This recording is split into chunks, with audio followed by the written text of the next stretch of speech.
Hi everyone, welcome back to our channel. இன்னைக்கு வீடியோவில் ரொம்பவே யூஸ்ஃபுல்லான இன்ட்ரெஸ்டிங்கான கிச்சன் டிப்ஸ் ஒன் பை ஒன்னாக ஷார்ட் அண்ட் ஸ்வீட்டாக பார்க்கலாம். பார்க்குறதுக்கு முன்னாடி என்னுடைய சேனலை சப்ஸ்கிரைப் பண்ணாதவங்க மறக்காமல் சப்ஸ்கிரைப் பண்ணிக்கோங்க. கூடவே இருக்கிற பெல் ஐக்கனையும் கிளிக் பண்ணிக்கோங்க. அப்போ தான் நான் வீடியோஸ் போடும்போது உங்களுக்கு நோட்டிஃபிகேஷன் வரும், நீங்களும் மிஸ் பண்ணாமல் பார்க்கலாம். ஃபர்ஸ்ட் டிப் என்னென்னு பார்க்கலாம். ஒரு அகலமான பாத்திரத்தில் கொஞ்சமாக கல் உப்பு சேர்த்து நல்லா மிக்ஸ் பண்ணிக்கோங்க. இந்த டிப்புக்கு கல் உப்பு சேர்த்திங்க அப்படின்னா ரொம்ப பெஸ்ட்டாக இருக்கும். சப்போஸ் உங்ககிட்ட கல் உப்பு இல்லை அப்படின்னா நீங்கள் சால்ட்டு கூட சேர்த்துக்கலாம். இந்த தண்ணியில் நம்ம தக்காளியை தான் வாஷ் பண்ண போகிறோம். தக்காளி வாங்கிட்டு வரும்போது ரொம்ப ஃப்ரெஷ்ஷாக இருக்கிற மாதிரி இருக்கும். ஃப்ரிட்ஜில் தான் வச்சு ஸ்டோர் பண்ணியிருப்போம். ஆனால் ஒன்று ஒன்றா எடுத்து யூஸ் பண்ணும்போது சீக்கிரமாக சுருங்கி போன மாதிரி இருக்கும். காம்பு பகுதியிலையும் ஃபங்கல் ஃபார்மேஷன் நிறைய இருக்கும். சீக்கிரமாக வெடிப்பு விட்டு அழுகி போன மாதிரி ஆகிடும். அந்த மாதிரி ஆகாமல் இருக்கிறதுக்கு சாதாரண பச்சை தண்ணியில் கொஞ்சமாக கல்லுப்பு சேர்த்து நல்லா மிக்ஸ் பண்ணிவிட்டு இந்த உப்பு கலந்த தண்ணியில் நல்லா வாஷ் பண்ணிவிட்டு கொஞ்சம் கூட ஈரம் இல்லாத அளவுக்கு ஒரு துணியை வச்சு நல்லா தொடச்சிக்கோங்க. ஃபேன் காற்றுல கூட காய வச்சு எடுத்துக்கலாம். கொஞ்சம் கூட ஈரம் இல்லாமல் ஒரு பாக்ஸில் போட்டு நல்லா ஸ்டோர் பண்ணிவிட்டு ஃப்ரிட்ஜில் வச்சிங்க அப்படின்னா தக்காளி முடிகிற வரைக்குமே நல்லா ஃப்ரெஷ்ஷாக இருக்கும். இந்த மாதிரி செய்கிறதுனால சுருங்கி போகாது, சீக்கிரமாக வெடிப்பு விட்டு அழுகியும் போகாது. கண்டிப்பாக ட்ரை பண்ணி பாருங்கள். அடுத்த டிப் என்னென்னு பார்க்கலாம். கத்திரிக்காயை நம்ம கட் பண்ணி வச்சுட்டு சமைக்கிறதுக்கு ரொம்ப நேரம் ஆயிடுச்சு அப்படின்னா சீக்கிரமாக கருத்து போன மாதிரி ஆகிடும். அதுக்கு கொஞ்சமாக கல்லுப்பு சேர்த்துட்டு அரிசி கழுவுன தண்ணியை இதில் ஊற்றி வச்சிட்டோம் அப்படின்னா சீக்கிரமாக கருத்து போகாது. எவ்வளோ நேரம் கழித்து நீங்கள் சமைச்சாலும் கவலையே இல்லை, நல்ல வெள்ளையாக இருக்கும், சீக்கிரமாக கருத்து போகாது. மோஸ்ட்லி இந்த டிப்ஸ் நிறைய பேருக்கு தெரிஞ்சிருக்கும். தெரியாமல் ஃபர்ஸ்ட் டைம் பார்க்குறீங்க அப்படின்னா கண்டிப்பாக ரொம்பவே யூஸ்ஃபுல்லாக இருக்கும். அதுக்காக தான் ஷேர் பண்ணியிருக்கிறேன். கத்திரிக்காயை தண்ணியில் நல்லா மிக்ஸ் பண்ணி விடணும். அந்த ஒயிட் கலர் போர்ஷன் இருக்கு இல்லையா, அதுதான் சீக்கிரமாக கருத்து போன மாதிரி ஆகிடும். அது பேக் சைடில் இருக்கிற மாதிரி திருப்பி விட்டுக்கோங்க. அந்த தண்ணியில் அந்த ஒயிட் கலர் போர்ஷன் டிப் ஆகிற மாதிரி இருக்கணும். இந்த மாதிரி பண்ணிவிட்டு அப்படியே வச்சிட்டிங்க அப்படின்னா எவ்வளோ நேரம் கழிச்சு வேணாலும் நீங்கள் சமைக்கலாம், கவலையே இல்லை. அந்த ஒயிட் கலர் போர்ஷன் சுத்தமாக கருப்பு கலரில் மாறவே மாறாது. கண்டிப்பாக ஒரு தடவை ட்ரை பண்ணி பாருங்கள். அடுத்த டிப் என்னென்னு பார்க்கலாம். இதுக்காக ஒரு காலி வாட்டர் பாட்டில் தான் நான் எடுத்துருக்கிறேன். நல்லா நீளமாகவும் இருக்கணும், அகலமாகவும் இருக்கணும். பாட்டம் போர்ஷனை மட்டும் தனியாக கட் பண்ணி எடுத்துக்கலாம். இது பார்க்குறதுக்கு ஒரு குடுவை மாதிரி இருக்கும். இதை 4 போர்ஷனாக கட் பண்ணி எடுத்துக்கலாம். கத்தியை சூடு பண்ணிவிட்டு கட் பண்ணிங்க அப்படின்னா ரொம்ப ஈஸியாக கட் பண்ணிடலாம்.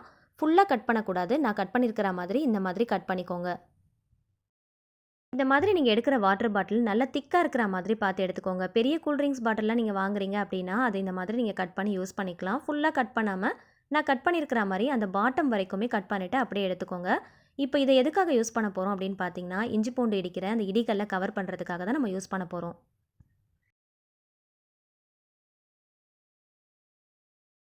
மோஸ்ட்லி இஞ்சி பூண்டு இடிக்கிற இடிகளை நம்ம ஓப்பன் பண்ணி தான் வச்சுருப்போம், க்ளோஸ் பண்ணி வைக்க மாட்டோம். நைட் டைமில் பல்லி கரப்பாம்பூச்சியோட நடமாட்டங்கள் நிறைய இருக்கும். ஸோ இந்த மாதிரி ஓப்பனில் வச்சோம் அப்படின்னா அது நமக்கு சேஃபே கிடையாது. இதை கவர் பண்ணுறதுக்கு நம்ம மூடியெல்லாம் தேடுறதை விட இந்த மாதிரி ஒரு வாட்டர் பாட்டிலை நம்ம கட் பண்ணி வச்சுக்கலாம். தேவைப்படும் போது எடுத்து யூஸ் பண்ணிக்கலாம். தேவைப்படாதப்போ இந்த மாதிரி நம்ம க்ளோஸ் பண்ணி வச்சுக்கலாம்.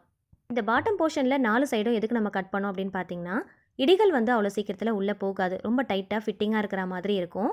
கொஞ்சம் ஃப்ளெக்சிபிளாக இருக்கணும் அப்படிங்கிறதுக்காண்டி 4 சைடுமே நம்ம கட் பண்ணியிருக்கோம். ஸோ அந்த மாதிரி கட் பண்ணிவிட்டு உள்ளே போடுறப்போ கொஞ்சம் ஃப்ளெக்சிபிளாக இருக்கிற மாதிரி இருக்கும். ரொம்ப டைட்டாக ஃபிட்டிங்காகவும் இருக்கும். ஸோ ஓப்பன் பண்ணுறதுக்கும் க்ளோஸ் பண்ணுறதுக்கும் நமக்கு ரொம்ப ஈஸியாக இருக்கும். இப்போது வாட்டர் பாட்டிலுடைய இந்த மிடில் போர்ஷனை மட்டும் நம்ம தனியாக கட் பண்ணி எடுத்துக்கலாம். இதுவும் பார்க்குறதுக்கு ஒரு குடுவை மாதிரி தான் இருக்கும். இதை நம்ம எதுக்காக யூஸ் பண்ண போகிறோம் அப்படின்னு பார்க்கலாம். இது தேவைப்பட்டுச்சுன்னா நீங்கள் பெயிண்டிங் பண்ணிக்கலாம், இல்லைனா கலர் பேப்பர்ஸ் கூட நீங்கள் ஒட்டிக்கலாம். இதை நான் அப்படியே தான் எடுத்துருக்கிறேன். உங்களுக்கு தேவைப்பட்ட பெயிண்டிங் கலர் பேப்பர்ஸ்லாம் நீங்கள் பண்ணிக்கலாம். இதை 2ஆக கட் பண்ணி எடுத்துக்கோங்க. டோர் விண்டோலலாம் நம்ம ஸ்க்ரீன் போட்டு வச்சுருப்போம் இல்லையா, இப்போ மழைக்காலமாக இருக்கிறதுனால ரொம்ப காற்றடிச்சிட்டே இருக்கும். அதனால் ஸ்க்ரீன் பறந்துகிட்டே இருக்கும். அதுக்காக ஸ்க்ரீனை இந்த மாதிரி நல்லா மடிப்பு வச்சுக்கோங்க. கை விட்டு நல்லா மடிச்சிங்க அப்படின்னா ரொம்ப ஈஸியாக இருக்கும். மடிச்சுட்டு அதை நல்லா ஃபிட்டிங்காக ஒரே இடத்துல இருக்கிறதுக்கு இதை இந்த மாதிரி நம்ம போட்டு விட்டுக்கலாம்.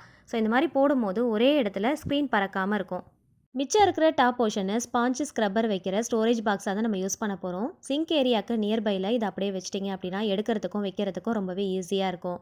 மோஸ்ட்லி ஸ்பாஞ்ச் அண்ட் ஸ்க்ரப்பர் ஈரப்பதத்தோடு இருந்துச்சு அப்படின்னா பாக்டீரியாஸ் அதிகமாக இருக்கும்னு சொல்கிறாங்க. டாய்லெட்டில் இருக்கிற பாக்டீரியாஸை விட நம்ம யூஸ் பண்ணுற ஸ்பாஞ்ச் அண்ட் ஸ்க்ரப்பர்ஸில் நிறைய இருக்கும் அப்படின்னு சொல்கிறாங்க. ஏன்னா தண்ணியிலே இருக்கிறதுனால நம்ம அந்த ட்ரை ஆக்கிட்ட தான் எப்போயுமே நம்ம வச்சு யூஸ் பண்ணணும். அதுதான் சேஃபும் கூட.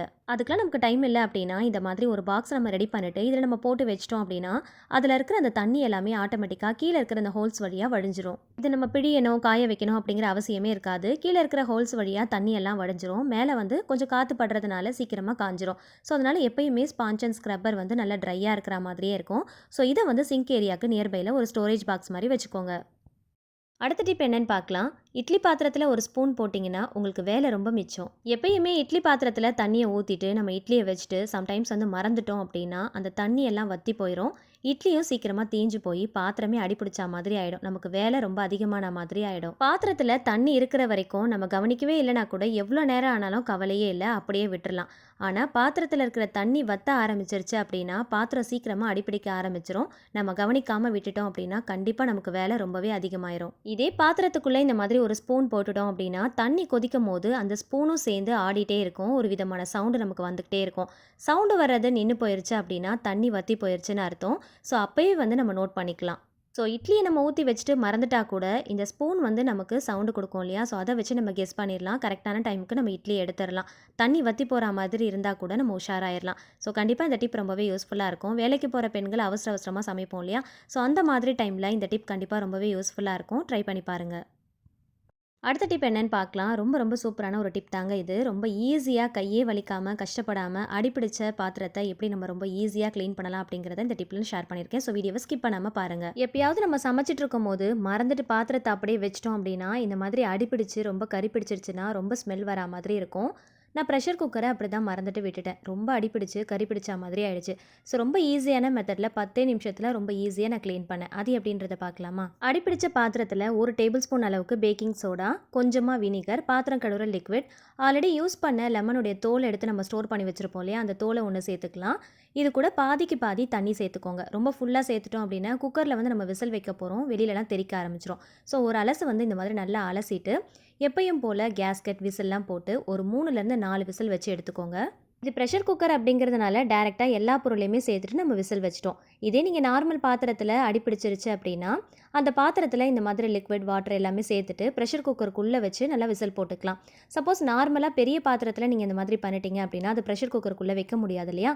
ஸோ எல்லா பொருளையுமே சேர்த்து நல்லா 3லேருந்து 4 கொதி வர வரைக்கும் நல்லா பொங்கி வர அளவுக்கு நல்லா கொதிக்க விட்டுட்டு அந்த சூடு ஆறுற வரைக்கும் மூடி போட்டு அப்படியே வச்சுருங்க. அந்த சூட்லேயே பார்த்திங்கன்னா அது நல்லா ஊறிடும். ஸோ நமக்கு வாஷ் பண்ணுறது ரொம்ப ஈஸியாக இருக்கும். ஓரளவுக்கு சூடெல்லாம் ஆறிட்டு கை பொறுக்கிற சூடு இருக்கும் போது நம்ம வாஷ் பண்ண ஆரம்பிச்சிடலாம். அப்போ நமக்கு வாஷ் பண்ணுறது ரொம்ப ஈஸியாக இருக்கும். இந்த மாதிரி ஸ்டீல் ஸ்க்ரப்பர் இருக்கும் இல்லையா? அதை வச்சு நல்லா தேய்ச்சி விடுங்க. ரொம்ப போட்டு தேய்க்கணும் அப்படிங்கிற அவசியம் இல்லை. இப்போ நான் உங்களுக்கு டேரெக்டாக அப்படியே உங்களுக்கு காட்டியிருக்கேன். கொஞ்சம் கூட ஸ்கிப் பண்ணாமல் கட் பண்ணாமல் அப்படியே வீடியோ ஷூட் பண்ணியிருக்கேன்.